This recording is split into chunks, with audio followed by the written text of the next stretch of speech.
하나님이 모세에게 일러 가라사대라는 이 표현은 출애굽기 이후에 계속 나오고 있습니다. 이것은 곧 하나님의 말씀을 직접 모세가 받았다는 이야기입니다. 그런데 이 모세는 하나님께 자신을 죽여달라고 2번이나 간청한 사람입니다. 첫 번째는 금송아지 사건으로 인해서 하나님께서 이스라엘 백성들에게 진노하셨을 때 자기를 그냥 죽이셔가지고 그 백성들을 살려달라고 그렇게 중보를 했습니다. 또 2번째는 바로 다음 장인 디베라 사건으로 고기를 달라며 모세에게 불평을 하던 그 이스라엘 백성들을 본 모세는 나의 이 공고함, 내가 저들을 낳았습니까? 라고 하나님 앞에 항변을 하면서 내가 차라리 그런 공고함을 당할 바에는 차라리 나를 죽여주십시오 라고 하나님에게 간청을 했던 사람입니다. 그런 모세가 광야 여정 40년을 거의 다 마치고 이제 요단 동편의 길르앗 산지와 아르논 골짜기를 점령하고 난 이후에 서쪽에 있는 이제 요단 강을 건너서 가나안 땅, 그 본토를 바라봅니다. 그리고 그는 하나님께 이렇게 기도를 합니다. 신명기 3장 25절에 나오는 말씀인데 구하옵나니 나를 건너가게 하사 요단 저쪽에 있는 아름다운 땅, 아름다운 산과 레바논을 보게 하옵소서 라고 하나님께 간청을 합니다. 요단강을 건너서 가나안 땅을 밟게 해달라는 간구입니다. 그렇지만 하나님께서는 노하셨습니다. 거절을 했다는 거죠. 하나님께서는 모세에게 뭐라고 하셨냐면은 그만해도 족하니 이 일로 다시 내게 말하지 말라. 너는 비스가 산 꼭대기에 올라가서 눈을 들어 동서남북을 바라보고 내 눈으로 그 땅을 바라보라. 너는 이 요단을 건너지 못할 것입니다 라고 하셨습니다.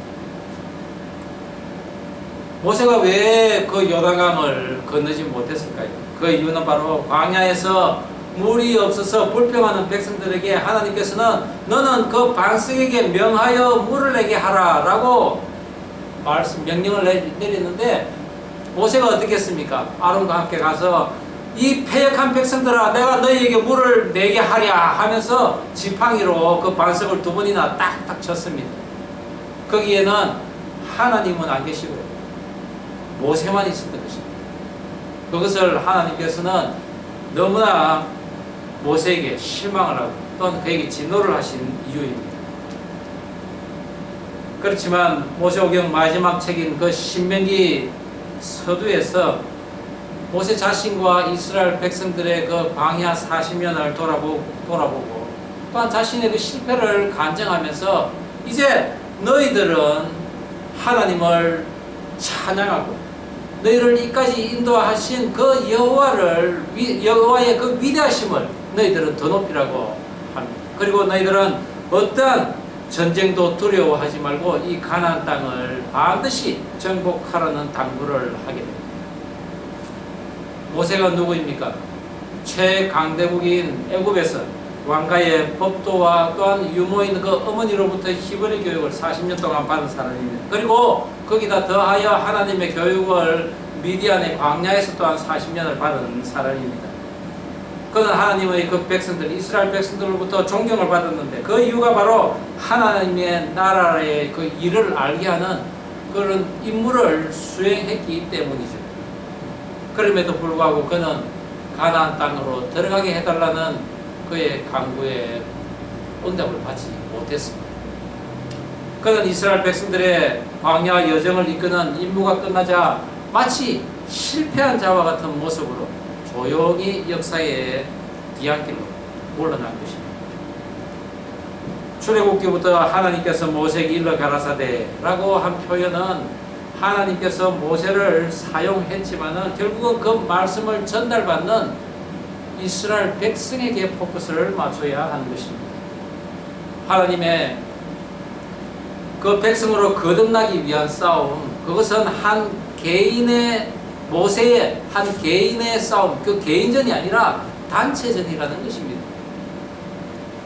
그래서 하나님께서는 신속하게 서로의 이웃을 상해하지 말라는 그런 계명과 율법을 주셨는데 이 하지 말라의 계명의 이면에는 하라는 어떤 선한 것을 반드시 해라는 그 요구가 담겨져 있습니다. 그리고 그 말씀 안에는 모든 것을 이룰 수 있는 그 능력이 암호가 되어서 들어있는 것입니다. 예를 들어서 나 이외에 다른 신을 믿지 말라는 그 하나님의 제1계명은 하나님을 사랑하는 자는 이 모든 세상의 모든 것을 다 사랑할 수 있다는 것입니다. 그리고 나머지 계명도 지킬 수 있기에 너희는 구원이라는 선물을 받을 것이라는 것이죠. 그 구원의 계시를 우리의 인생의 여정과 같은 그 광야 생활에서 하나님께서는 이스라엘 백성에게 일러주었지만은 그 광야를 행진하는 문제나 먹는 문제, 수많은 것들을 모세가 해결할 수 없음을 체험케 하여서 결국은 모세를 통해 일하시는 그 하나님을 찾도록 한 것이 바로 성경을 읽는 우리 성도들에게 주신 하나님의 뜻이요, 또한 우리가 성경을 읽어야 할 이유인 것입니다. 본격적인 광야길로 들었으면서 하나님께서는 모세를 통해 말씀도 하시지만 이제부터 또한 전 백성들을 상대로 직접 명령을 내리시는데 그것이 바로 하나님의 나팔소리인 것입니다. 그리고 드디어 오늘 10장에서는 이 나팔소리와 함께 11개월간이나 머물렀던 시내산을 이제 출발합니다. 각 9개월, 그렇죠. 11개월이죠. 11개월 정도 머물렀던 시내산을 이제 출발을 합니다. 오늘 광야의 이스라엘 백성들에게 들려주시는 그 하나님의 나팔소리, 그것은 바로 마귀가 사는 광야, 즉 세상 권세가 왕노릇하는 이 세상으로 나서는 성도들을 향한 하나님의 말씀이요 음성인 것입니다. 오늘 저는 세상의 그 광야와 같은 그 세상을 향해 가는 그 성도들을 위한 하나님의 음성, 그것을 하나님의 나팔소리라는 제목으로 함께 나누고자 합니다. 하나님의 나팔소리, 그 첫 번째는 나팔 둘을 만들 때 언을 두들겨 만들라고 하십니다. 오늘 본문 10장 2절 본문 한 목소리로 읽어보겠습니다. 시작. 언나팔 둘을 만들 때 두들겨 만들어서 그것으로 회중을 소집하며 진영을 출발하게 할 것이라. 십계명을 받기 전에 이스라엘 백성들은 그 장로들과 모세, 그들은 불 붙는 시내산과 그리고 금은 구름, 흑암이 드리워진 그 시내산에서 폭풍과 함께 밀려오는 큰 나팔 소리를 들었습니다. 그리고 그 나팔 소리와 함께 시내산에 강림하는 여호와 하나님을 그들은 본 것입니다. 그때 들은 나팔 소리를 이제 하나님께서는 내게 하십니다. 그리고 그 나팔 소리를 내게 하기 위해서 언을 두드려서 나팔을 만들라고 합니다. 언은 금보다도 재련하는 것이 더 힘든 금속입니다. 그리고 제대로 재련된 그 언은 독을 감지하는 것에 탁월하여서 중요한 성막 기구를 만드는 데도 쓰였습니다. 여기서 언은 순결하고 허물이 없으며 죄로부터 멀리 계신 그 바로 예수님을 상징하는 비유로도 쓰입니다. 이 나팔을 언으로 만들 때 두들겨서 만들라고 합니다. 이 두드린다는 미크샤라는 단어는 바로 망치질해서 만든다는 뜻입니다. 그리고 또한 다른 뜻은 한 덩어리가 되어 있다는 의미도 있습니다. 이것은 바로 성소에서 금 등잔대를 만드는 방식과 똑같습니다. 한 덩어리의 금을 쳐서 밀어 올려 등잔대를 만드는 것처럼 이 나팔도 한 덩어리로서 쳐서 만들어 나팔을 만들라는 것입니다. 이것은 곧 예수님의 고난과 그 고난을 통해서 하나로 연합될 하나님의 나라의 건설 방법을 지금 이야기하고 있는 것입니다. 부드러운 소리를 내는 곡선형의 그 양의 양각 나팔과는 달리 이 언나팔은 가늘고 길게 뻗은 직선형의 나팔입니다.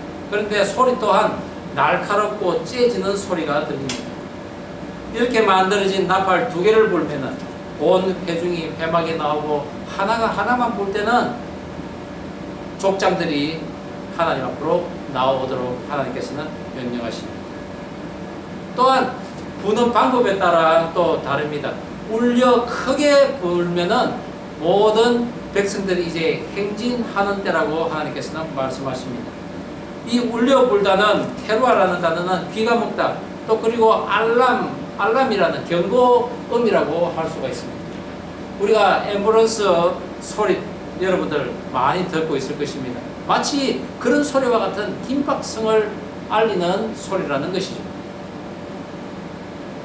가나안 정착 후에도 이 나팔 소리는 계속 울려야 했습니다. 대적을 치러 갈 때 길게 그리고 크게 나팔을 붑니다. 또한 희락의 날에, 또한 어떤 정해진 절기에, 또 그리고 매달 첫째 날인 월삭 날에, 또한 번제물과 화목제물을 드릴 때도 이 나팔을 부는 것입니다. 그리고 이 나팔을 불 때마다 하나님께서는 그 나팔의 규례를 기억하시고 우리의 소행을 또한 기억하셔서 너희들을 원수의 손에서 구원하시겠다고 약속하셨습니다. 이것은 어떤 의미입니까? 우리의 모든 삶 전반에 걸쳐서 이 은나팔 소리와 같은 긴박함을 가지고 늘 깨어 있으라는 말씀인 것입니다. 특별히 오늘 광야 백성이 시내산을 출발하는 여정은 그냥 하나님께서 약속하신 그 약속의 땅, 가나안 땅을 도착하기 위한 그런 여행길이 아닙니다. 언제 어디서든지 나타날 수 있는 대적을 무찔러야만 통과할 수 있고 얻을 수 있는 그런 길이요, 심노해서 뺏어야만 하는 격한 전쟁이 있는 그런 길입니다. 그럴 때 이 은나팔 소리를 내라는 것입니다. 그러나 전쟁에 승리하고 난 이후에 쉴 때나 평안할 때, 그때도 나팔을 불어야 하는데, 그때는 바로 성도들이 하나님께 감사와 찬송을 올려드릴 때도 이러한 나팔을 불어야 합니다. 그래서 야고보서 5장 13절에는 너희 중에 고난 당하는 자가 있느냐, 그는 기도할 것이요 즐거워하는 자가 있느냐, 그는 찬송할지니라. 우리가 세상 살아가면서 전쟁과 같은 일들을 많이 겪습니다. 때로는 고난을 당합니다. 어려움을 당합니다. 또 어떤 때는 즐거워할 기쁜 일도 있습니다. 그럴 때 우리는 오늘 하나님께서 명령하신 이 나팔 소리를 내어야 하는 것입니다. 바로 하나님의 말씀으로 너희들이 살아가야 한다는 것입니다. 불붙는 산과 같은 덜 끓는 그런 심령의 상태에 놓여본 적이 있습니다. 너무 짙은 암흑과 같은 구름 낀 날이 내 삶에 드리워져서 도저히 탈출구가 보이지 않는 그런 가운데서 물의 소리와 같은 나팔 소리가 울려 퍼지면서 나에게 다가오는 그 예수님을 만난 기억이 있다면 오늘 이 성경의 말씀이 맞습니다. 그리고 아멘으로 화답할 수 있을 것입니다. 예수님께서 의인으로서 불의한 자를 대신하여 제물 되셨습니다. 즉 우리들의 죄가 십자가에 못 박힌 그 시각 12시부터 3시까지 온 땅에 어둠이 계속되었다고 성경은 기록하고 있습니다. 참 인생을 사신 예수님께서도 그날은 흑암의 날이고 또한 짙게 덮인 구름 낀 날이며 불 붙는 듯한 그런 고통을 당하는 날이었습니다. 그 예수님께서 하늘을 향해 부르짖습니다. 나의 하나님, 나의 하나님, 어찌하여 나를 버리셨나이까? 하늘을 향해 부르짖었던 것입니다. 그러시고는 다 이루었다 하시고 크게 소리 지르신 후 이 땅에서의 육신의 삶을 마감하셨습니다. 그것이 바로 우리를 향한 주님의 나팔 소리였던 것입니다. 제가 한국에 있을 때 정말 하나님의 말씀으로 제가 크게 변화가 된 말씀이 있습니다. 그 말씀이 바로 찬송가로도 나와 있습니다. 제가 한번 불러보겠습니다.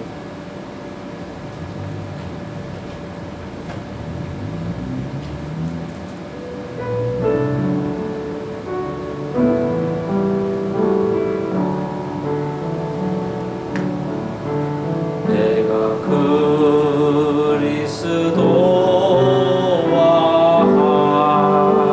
함께 십자가에 못 박혔나니 그런 적 이제 내가 산 것 아니요 오직 내 안에 예수께서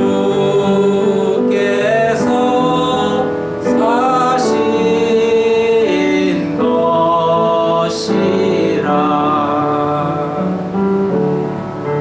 이제 내가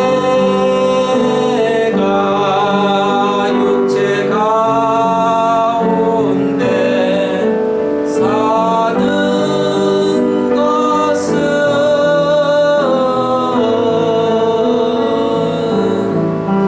나를 사랑하사 자기 몸 버리신 예수 위에 산 것이라. 주님께서 십자가에 달리신 그날 성소의 휘장이 찢어지고 땅이 진동하는 그야말로 큰 나팔 소리가 들린 그 신의 산 여호와 강림 사건이 실제로 재현됨에 따라 백부장과 함께 그 십자가를 지켜보던 자들이 그 되어지는 일을 보고 두려워하여서 과연 하나님의 사람이로구나 라고 고백했던 것입니다. 오늘 하나님의 나팔 소리는 200만 이스라엘 백성 모두를 적과 꿀이 흐르는 가나안 땅으로 입성시키시려는 그 하나님의 의지인 동시에 하나님의 뜻에 도전하여서 하나님의 백성들을 광야에서 쓰러뜨리게 하는 흑암의 권세에 대한 경고의 나팔 소리이기도 했습니다. 저와 여러분, 우리가 어깨에 있는 짐이 무겁고 또한 목이 마르며 가야 할 그 길에 그 끝이 보이지 않을 때 하나님의 나팔 소리가 울려 퍼지기를 소망하십시오. 그 나팔 소리는 당신의 백성들을 약속의 땅인 그 가나안 땅에 입성시키실 그 뜻을 우리에게 알리시는 것이며 악한 세력에게는 전쟁을 선포하는 바로 나팔 소리로서 우리의 죄를 대신 짊어지시고 십자가에서 돌아가신 예수 그리스도의 부르짖음이었다는 것입니다. 그 같은 주님의 나팔 소리가 저와 여러분의 지경에 울려 퍼지기를, 그리하여 죄에 이기고 또한 세상을 이겨나가는 저와 여러분 되기를 주의 이름으로 축원합니다. 하나님의 나팔 소리 두 번째는 광야길을 떠나야 하는 것입니다. 오늘 본문 13절 다시 한번 한 목소리를 읽어보겠습니다. 이와 같이 시작. 이와 같이 그들이 여호와께서 모세에게 명령하신 것을 따라 행진하기를 시작하였는데 11개월가량 머물던 시내산에서 이제 찢어지는 듯한 나팔 소리 경고음이 울려 퍼지면서 이제 전쟁과 같은 그런 행진이 시작됩니다. 선두에 유다 진영이 났습니다. 그리고 그 뒤를 이어서 회막 덮개와 그런 천막을 운반하는 게르손 자손, 그리고 장막의 널판과 또 기둥, 받침대를 운반하는 무라리 자손들이 진행을 하죠. 그리고 그 뒤를 이어서 이진인 로벤 진영이 이동을 하고, 그리고 그 뒤를 이어서 성물 기구를 운반하는 고앗 자손이 따릅니다. 그 뒤를 이어서 에브라임, 그 뒤를 이어서 단 진영이 따라 나갑니다. 그런데 이 진행 순서와 함께 족장들의 이름을 다시 한번 하나님께서 알려주십니다. 민수기 10장까지 5번이나 이 족장들의 이름이 나옵니다. 이것은 각 지파의 족장들로서 하나님께서 임명하신 특별히 뛰어난 자들입니다. 그리고 그들이 자원하여서 드린 예물을 하나님께서는 기쁘게 받으셨다고 했습니다. 그러나 우리가 주목해야 할 것은 그들 모두 광야에서 쓰러졌다는 것입니다. 그것을 보았을 때 더 이상 기록해 주지 않아도 되어야 했는데 하나님께서 굳이 이렇게 또 족장들의 이름을 기록한 이유는 무엇인가? 그것은 바로 후손들이 그 이름들을 계속 읽기를 원하신 것입니다. 그리고 그들의 이름이 또한 기억되기를 원하셨습니다. 비록 실패한 선진이지만은 너희들이 그들의 그 실패를 보면서 너희들은 그런 실패를 하지 말고 목숨을 건져라 하는 하나님의 당부인 것입니다. 불심판 속에서도 노뱀을 달아서 보는 자마다 다 목숨을 건질 거라고 한 그 역사 속에서도 너희들 중에서는 언제나 산자들은 있었다는 것입니다. 너희들도 죽지 말고 살아서 너로 인하여 내 자신뿐만 아니라 내 가족이, 내 동포가, 그리고 온 열방의 민족들이 살아날 수 있는, 그들에게도 복음이 전파될 수 있는 그 통로로 너희가 사용되어야 한다는 하나님의 뜻이었던 것입니다. 하나님께서는 이를 위해서 그들 혼자 가게 내버려 두지 않습니다. 도울 자를 보내주십니다. 하나님께서는 앞으로 있을 수많은 일들, 이 광야에서 벌어지는 일들이 모세조차도 감당하지 못하는 그런 경우가 많이 생길 것을 이미 아시고, 또한 모세의 그 장인 족속인 그리고 처남이 호밥을 이스라엘 백성들에게 붙여주십니다. 아브라함의 후손이기도 한 이 호밥은 지금 이스라엘 백성들이 살고 있는 그 광야 지역에 살던 미디안 족속입니다. 너무나 그쪽 지리를 잘 알고 있는 사람이죠. 그동안 모세의 장인인 이드로가 방문을 했을 때 그때 같이 왔을 것입니다. 그리고 이드로는 돌아갔지만은 여전히 호밥은 이스라엘 백성들과 함께 있었습니다. 이제 그들이 가나안 땅을 향해 갔을 때 자기는 자기 고향으로 돌아가겠다고 합니다. 물론 보통 사람 같으면 다 돌아가야죠. 부모 형제들이 기다리고 있는데. 그런데 이때 모세는 겁구 가나안 땅으로 같이 가자고 제청을 합니다. 너는 우리가 광야에서 어디에 진을 칠지, 또한 어떻게 진을 칠지 너는 잘 알 것이다. 부디 우리들의 눈이 되어다오 라고 간청을 합니다. 그리고 또한 여호와 하나님께서 너를 선대하며 복을 주시리라고 약속을 합니다. 어떻습니까? 호밥이 이스라엘 백성과 함께 갔겠습니까? 아니면 자기 고향으로 돌아갔겠습니까? 가나안 땅으로 같이 갔습니다. 오늘 이 말씀, 이 하나님의 축복에 대한 약속에 이어서 바로 다음 절이 그들이 여호와의 산에서 떠났다라고 성경은 말씀하고 있습니다. 그러나 더 분명한 사실은 사사기 1장 16절에 나옵니다. 모세의 장인은 겐 사람이라 그의 자손이 유다 자손과 함께 종려나무 성읍에서 올라가서 아랏 남방의 유다 황무지에 이르러 그 백성 중에 거주하니라 라고 했습니다. 같이 다 올라간 것입니다. 유다 족속과 더불어서 가나안 땅을 차지하여 살아가고 있음을 보게 됩니다. 하나님께서는 이렇게 광야길에 도울 자를 붙여주신 것입니다. 그런데 여기서 우리는 한 가지 의문사항이 생길 수 있습니다. 하나님께서는 전지전능하신 분이라고 했습니다. 더군다나 이스라엘 백성들을 애굽에서 인도하신 분이 바로 하나님이십니다. 그렇다면 이 광야에서도 하나님께서 모든 것을 책임지시고 이스라엘 백성들을 아무 문제없이 다 인도하실 분이십니다. 그런데도 굳이 지금 사람을 보낸 것입니다. 왜 그랬을까요? 하나님께서는 사람을 통해서 일을 하신다는 것입니다. 하나님께서는 하나님의 일을 하실 때마다 전문직에 그리고 탁월한 사람을 붙여주십니다. 그리고 그들을 언제나 예비하시고 훈련시키시고 단련시켜서 하나님의 나라를 세우는데 쓰임받게 하신다는 것입니다. 물론 그 쓰임을 받게 하신 후에는 반드시 큰 보상을 하나님께서는 내려주시는 분이십니다. 물론 우리가 광야를 걸을 때도 하나님께서는 우리에게 도울 자를 붙여주십니다.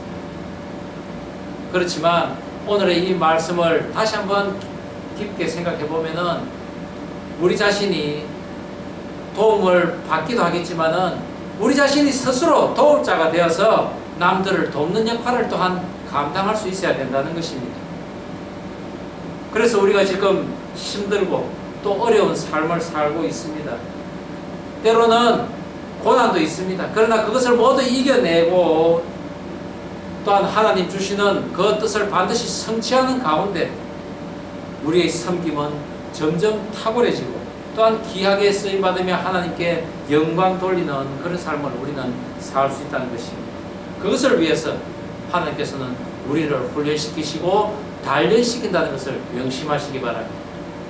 우리가 때가 되면은 하나님께 귀하게 쓰임받을 뿐만 아니라 보상도 또한 크게 받으실 것을 믿는 저와 여러분 되기를 주의 이름으로 축원합니다. 광야는 결코 나 혼자 걸어가는 것이 아닙니다. 하나님의 나팔 소리가 함께합니다. 그리고 돕는 자가 함께합니다. 그리고 하나님의 함께하심, 하나님의 축복이 함께한다는 것입니다. 광야로 출발한 모세, 그런 하나님의 함께하심을 선포를 합니다. 우리가 오늘 본문 35절, 36절 한 목소리로 다시 한번 읽어보겠습니다.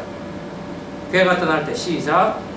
괴가 떠날 때에는 모세가 말하되 여호와여 일어나사 주의 대적들을 흩으시고 주를 미워하는 자가 주 앞에서 도망하게 하소서 하였고, 괴가 쉴 때에는 말하되 여호와여 이스라엘 종족들에게로 돌아오소서 하였더라. 이런 축복이 저와 여러분의 지경에 넘쳐나기를 주의 이름으로 축원합니다. 하나님께서 만들라고 한 나팔, 그것은 광야를 비롯해서 모든 피조물들에게 찢어지는 경고음으로 당신의 백성이 이제 진행함을 온 천하에 알리는 신호였습니다.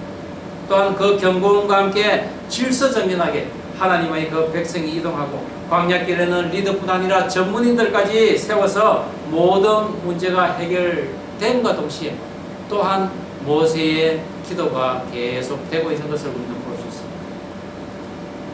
그 기도는 하나님의 백성이 나아가는데 그 행진에 어느 방해가 되는 것들이 있다면 하나님 앞에서 다 물러날 것이라는 그런 경고요 또한 축복의 기도였던 것입니다.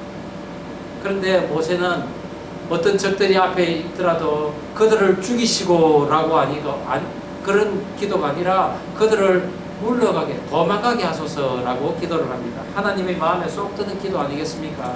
하나님께서는 어느 누구도 하나님의 진노에 죽임을 당하는 영혼을 원치 않습니다. 그가 악인이라 할지라도, 그가 지금은 도망자라 할지라도 언젠가는 하나님의 자비가 그에게 드리워져서 그가 하나님 앞에 나올 때 하나님께서는 그를 품에 안으시겠다는 것입니다. 그 자비로 인해서 저와 여러분이 이렇게 구원받고 하나님의 앞에 나와 있는 것 아니겠습니까? 늦은 나이에 제가 목회를 결심하고 겁도 없이 미국에 건너와서 공부를 하며 저희 가정이 또 아주 기도에 열심히 했던 적이 있습니다. 물론 기도를 처음 시작할 때는 미국이나 한국 어느 곳에서도 그 개척에 대한 마음은 없었습니다. 그런데 베테랑 그 선교사님들과 함께 기도하면서 정말 이 미국에도 개척의 필요함이 반드시 있겠구나라는 생각을 하게 됐습니다. 그러나 그 실상이 무엇인지는 정확하게 몰랐습니다. 그런데 전화가 오기 시작하는데 신기하게도 보스턴이 아닌 곳에서 자꾸 전화가 옵니다. 성도가 몇 명 있으니까는 함께 개척을 하면 도와주겠다. 많은 몇 번의 통화를 하면서도 그것은 계속 이어지지 못했습니다. 심지어는 이 보스턴에 와서도 기존 개척교회에서 함께 동력하자는 그런 권유와 함께 하게 됐지만은 3주 만에 그것이 또한 깨졌습니다. 우리의 수고와 애씀 그리고 비용과 시간 등이 낭비된 사람에게서 받은 그런 상처도 더해지면서 힘들었던 때가 있었습니다. 그리고 6개월간 다시 기도하면서 정말 하나님께서 이곳에 제가 개척을 하는 것이 맞겠다면은 성전을 함께 기도할 성전을 주십시오 라고 기도하고 결국은 이 예배 처소를 얻게 되었습니다. 월 렌트비 50불만 지불하라는 그 목사님과 그 멤버들은 너무나 우리에게 살갑게 또 대해주시고 또 미 남침내의 후원으로 오늘날까지 오게 되었습니다. 정말 이 걸어온 길 모든 발걸음마다 하나님께서는 상황에 따라 나팔 소리를 들려주셨습니다. 물론 때로는 제가 그 나팔 소리를 제대로 인지 못한 경우도 있었습니다. 그렇지만 하나님께서는 다시 한번 뚜렷하게 나팔 소리를 들려주셨습니다. 4년 반 동안 부족한 저를 도와서 또한 교회의 모양을 있게 한 호박과 같은 탁월하고 또한 신실한 교회 성도들을 붙여주셔서 오늘날까지 있게 하신 것입니다. 하나님의 나팔 소리는 나 혼자뿐만이 아니라 온 천하 모든 민족들을 위한 하나님의 경고 사인이요 또한 하나님께 말씀을 전하겠다는 그런 은혜의 메시지인 것입니다. 그 나팔 소리를 들었을 때 내 안에 있는 불순물인 그 죄를 예수님에게 아뢰 그리고 예수님께서 내 죄 사함을 받았느니라 라는 음성을 들을 때 우리는 이제 광야로 출발할 수 있는 것입니다.